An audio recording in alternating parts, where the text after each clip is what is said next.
half of it, and we would like to show you what's been happening at the Khula Dharma while we've been staying here.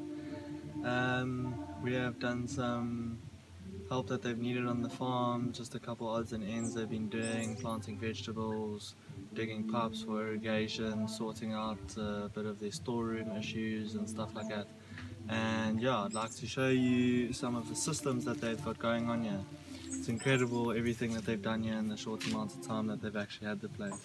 Behind me was a banana circle used to mostly clean out grey water and clean out the groundwater, and it filters out all the bad chemicals and anything in the water that you don't want going into the rest of your vegetable garden. And behind me here we have the chicken coop. Recently built. They're getting some chickens on the farm. They want to grow their own free-range eggs and everything, proper free-range pasture grown chickens that they can just use for their eggs. And here we have mostly the Zone 1 garden where they do all their kitchen vegetables and everything. They've got spinach, lettuce, mustard, beetroots, herbs. All their herbs are here because it's closest to the kitchen. They can use it easily for cooking. And yeah, that's basically what is here. And this is the main house, the communal house behind me. Everyone meets up for dinners and gatherings and meetings and stuff like that. And let's go on to the rest of the place. Got a workshop, obviously all the tools and stuff are kept tidy. This is the irrigation. We've been digging up the old irrigation here to replace the pipes and just make an easier system. Feed for it.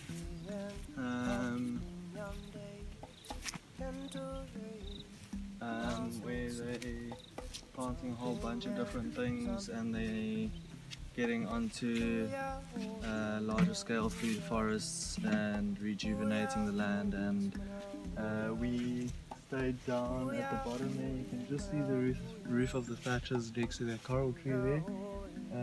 They got the volunteers quarters and basically the retreat accommodation for when people come and stay here. Then they work on the farm. That's where they stay. The yoga building and meditation center hall, meeting hall and everything is behind me as well. And yeah, I would like to hand over to Kelly to explain more about food forests and stacking and how everything is done. Hi, so here we have the latest stacking thing that they've done. It's a permaculture term for when you plant your herbaceous under layer and your understory trees and your upper canopy trees all at the same time. So what it does is it converts the bacterial grassy environment to a more fungal microbial soil environment, which is where trees thrive.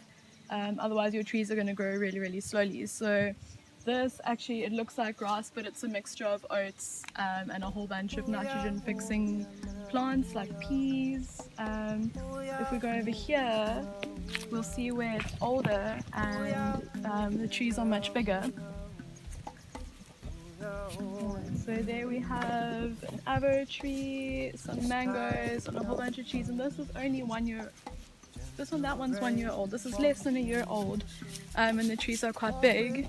This section where they've used Haga-Haga over here is only 1 year old, and the trees are quite big. You have bananas over there, some pigeon peas here, all sorts of things, and it's only a year old and it's thriving, and apparently this is when it's looking really dry. So in the summertime you can't actually see through this section at all. This is a great example of Haga-Haga, which means basically burying a log underneath your bed to create a fungal forest environment, putting your soil over it and then planting over that, and what it does is the log breaks down, creates a fungal environment and feeds your tree with water and nutrients at the same time. So yeah, good examples of how to do permaculture, quick food forests, and here with the stacking, how to quickly change your very difficult bacterial grass environment to a fungal environment so you can actually create a food forest. Otherwise your trees are going to take probably about at least 5 years to actually get going. Okay, thank you so much. I walk with patience to the rainbow's end. Spirit sees that she'll be waiting there. So we're here with Tim Wigley at the Earth Harmony Homestead. We've just had an amazing tour of the food forest and the wattle and dorp building that they've built themselves. Yeah, Tim, very nice to have met you. Thank you. Okay. Can you tell us what permaculture means? Well, Bill Mollison coined the word for permanent agriculture, but it always meant to be more than just agriculture. The culture part is an important part of it too. And it's based on 3 ethics of caring for the earth, caring for people. And then the 3rd ethic is the one that gets a bit tricky and often misinterpreted, but basically it means we shouldn't put more energy into something than we're getting out. We should be producing more than we're investing, and we should share that surplus back into caring for people and caring for the earth. So it's really, the strength of permaculture is it's a design system. It's looking at putting elements together in a way that they support each other. It's a holistic system. Yes. And on this farm, you were telling us earlier that you've had some setbacks. Can you tell the viewers about that? Yeah, we just were in too much of a hurry. I'd been successfully helping people set up food systems, mainly in Old Transkei, but all over really, and just felt that it's time I practice what I preach. You have to tell people you actually can't be buying proper food from the shop. You need to be growing your own. And many of them in the Transkei are growing this beautiful food. So it just became like a bit crazy. Even if I'm buying it from Woolworths, what am I doing if I'm buying from a supermarket? A whole system that I know is destructive. So Anne and I spent 2 years looking for a piece of land where we could farm, grow our own food. And we knew about Khula Dharma, this place where we did eventually settle as a community here, quite strong Buddhist community, and we were quite attracted, but it didn't really meet many of the physical criteria. We were looking for a place that was wilder, we were looking for a place that had water. This place was quite degraded, but eventually we decided to come here anyway. It'll be easy to do this in community and I was in a real hurry by now. I just want to, getting on in life, I just want to get a system going. I want to get a food forest going and so I didn't do the stuff I teach people, the long, prolonged observation, walking the land in all the different seasons, knowing the history of the soil. I just looked at the soil on this site and it excited me because it was very similar to where I'd lived once before and set up a good permaculture system. It's deep, very deep soil. We looked down the Pear hole, more than 3 meters of soil, and that excited me. I knew that this particular piece had been farmed commercially to the point where it was unproductive. They couldn't grow anything anymore, which is why I learned they were able to buy the farm quite cheaply. They'd literally exhausted these soils, but that was 10 years before we came here. What I didn't realize, and I should have, is that they had leased this piece of land out to a commercial beef farmer. When we arrived here, in fact, there were 100 Brahmins right on the site carving, and manure all over the place, which excited, with all this manure, you can make compost. And even when I collected that manure, and Anne and I both got this weird feeling, this stuff's dead. We couldn't see a single dung beetle, we couldn't see any insect life. This manure is just sitting all over the place, but not being decomposed and taken into the soil. But still the penny didn't drop that they've kept the soil dead. And we had quite a hairy experience with this little garden right next to the house. When I was putting the roof on the barn that we live in, there was this green patch right here outside. And I said, it must be an old cattle kraal or something. That's really good. Let's make that our Zone 1 garden when we finish. So I got my son to peg it out for me. So as soon as the barn's finished, that's going to be my garden. And to my embarrassment, nothing would grow there. Just, even spinach wouldn't grow. It's one of the easiest things to grow. And all the gardens that I've made, there's this bunches of spinach, and I couldn't grow anything right at this particular place. It's nice and flat and next to the gate, and that's where he'd offloaded the licks. And those licks have urea in it, which is a chemical which a cow can synthesize into protein, but at great metabolic cost. Its immune system gets shot. It gets quite acid, so it picks up all kinds of parasites. So they have to dose them very heavily now to kill the parasite, which is literally making their dung toxic to the soil and not allowing this natural, where manure would be broken down by bacteria and fungi and re-inoculating your soils. That wasn't happening. So I was actually working with soil that was as dead as it had been when the previous farmer had given up 10 years before. And even the trees I planted, I made swales and planted them, and trees weren't thriving. Nothing was thriving. So we did a lot of work rejuvenating the soil. I was working across the Kaya at the time, and I'd bring back buckets of good healthy manure and make mixtures and stir it up with water and trying to re-inoculate my soil. But it took a long time. It just really, it's only now that the soils are really showing that they're fertile again, and that's 7 years of care to restore dead soil back to life. But it was a great learning experience for me, because where I'd been working, I was often stopped by people who said, "It's amazing, you told us we didn't need fertilizer, and look what we've produced with just manure."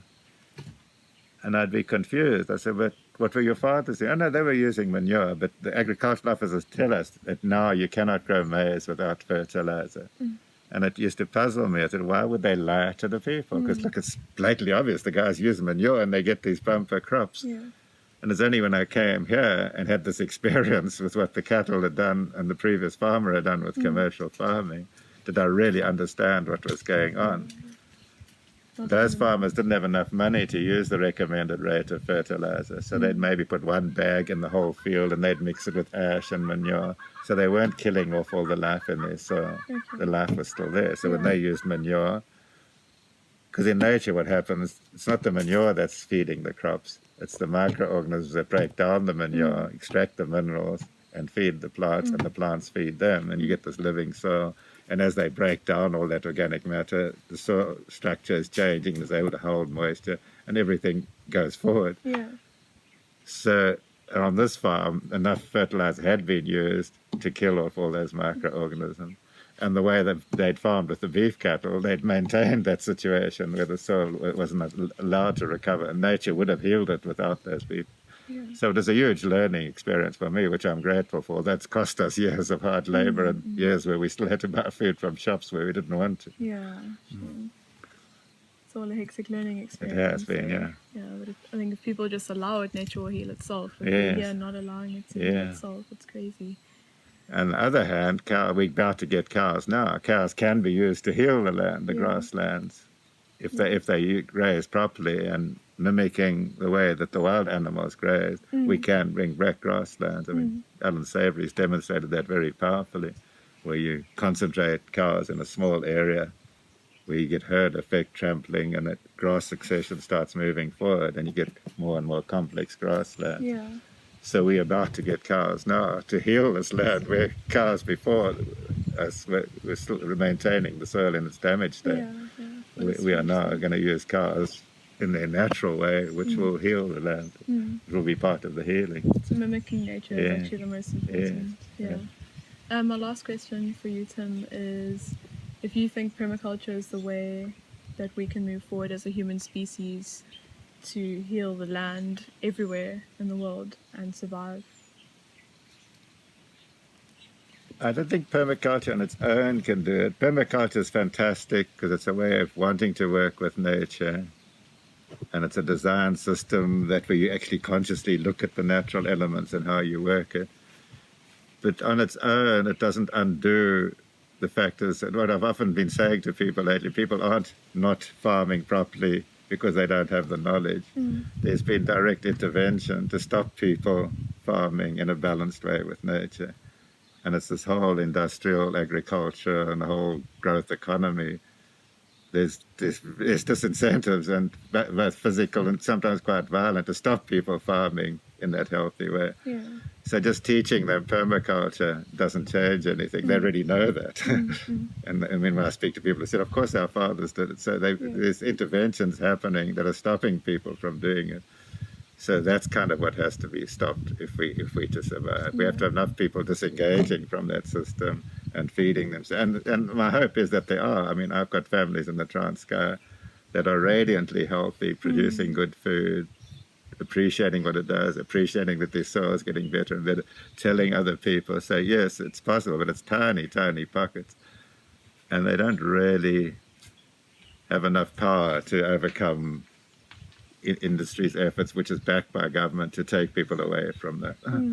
So people are coming into those very communities, and very few communities have the strength of a few that I know and that I've worked with. When the government comes with fertilizer, we don't want that fertilizer, take it away. Most people will accept what the government's offering. And it's quite cynical, really. I mean, Wigley and Quincy told me who he's the Minister of Rural Development, and on their program for helping households do gardens, this fertilizer company gave them 22 million rands worth of fertilizer to give with the seed packages and tools that they're giving to people.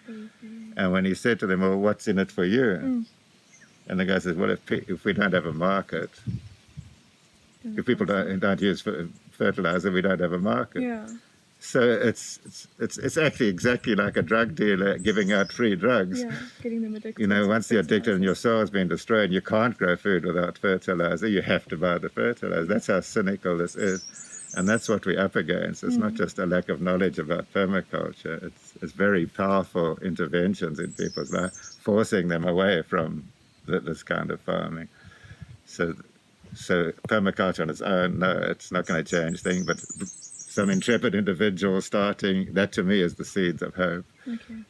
And the way the Earth's going, it doesn't look likely that we're going to change mainstream quick enough to avert the actual catastrophe we're heading for. I mean, we're heading for a cliff really fast. And agriculture is the main reason why we're in the sixth extinction. So, I mean, even our own extinction is quite likely if we carry on this path that people have been forced into against their will. So, permaculture, practiced by people that are living it, will be the little seeds of the future. They will survive, they will still feed themselves. And if humans aren't to go extinct, they will be the seeds of a new culture that can practice permaculture and live. So, well, it is. The fact that you have a garden and there's people with gardens everywhere means that there is hope and that people have hope, because a garden is probably the most hopeful thing that you can have. It is, And planting trees is one of the most hopeful things you can do. And I often tell people the most revolutionary thing you can do is to plant a garden. Been very interesting. Walking around with Tim, we learned how you can actually use wassail trees to benefit. And wassail trees in South Africa are a big alien. People often clear cut them. Tim showed us how he's used wattle trees to help his other trees to grow by just thinning them out, which is very interesting. But thank you so much, Tim. Pleasure. Cool. I walk with patience to the rainbow's end. Spirit sees that she'll be waiting there. Oh yeah,